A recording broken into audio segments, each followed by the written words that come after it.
നമ്മുടെ ആരാധനയ്ക്ക് തടസ്സം നിൽക്കുന്ന എന്തെങ്കിലും ഉണ്ടെങ്കിൽ കർത്താവിന് ദൈവമേ എന്നോടൊന്ന് കാണിച്ചു തരണമേ.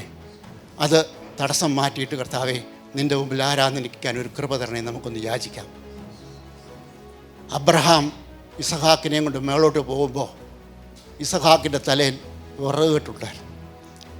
തിരിച്ചാരാധന കഴിഞ്ഞ് ഇറങ്ങി വരുമ്പോൾ ഇസഹാക്കിൻ്റെ തലയിൽ വിറകുകെട്ടില്ല. ഇസഹാക്കെ ആ വിറകുകെട്ട് എവിടെ പോയി?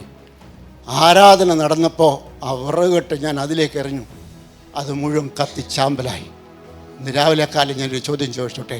ഇവിടെ വന്നിരിക്കുന്ന അനേകരും വന്നിരിക്കുന്നത് ഒത്തിരി വിറകുകെട്ടുകളുമായിട്ടാണ്.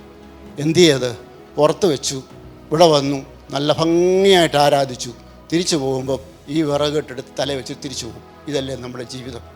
ഇതല്ലേ സൈക്കിൾ നടക്കുന്നത് നമ്മുടെ ജീവിതത്തിൽ? ഇന്ന് രാവിലെ കാലം ഞാൻ പറയട്ടെ, സങ്കീർത്തനക്കാരൻ അതുകൊണ്ടാണ് ഇങ്ങനെ എഴുതി വച്ചിരിക്കുന്നത്. സങ്കീർത്തനം 86:6 ഞാൻ അവൻ്റെ തോളിൽ നിന്ന് ചുമട് നീക്കി, അവൻ്റെ കൈകൾ കുട്ട വിട്ടൊഴിഞ്ഞു. ആരാധനക്കാരി, നിൻ്റെ കൈ ഇന്ന് രാവിലെ കൊട്ട വിട്ടൊഴിയട്ടെ. നിൻ്റെ കൈ കൊട്ട വിട്ടൊഴിയട്ടെ. വിറക് കെട്ടുകൊണ്ട് തിരികെ പോകരുത്.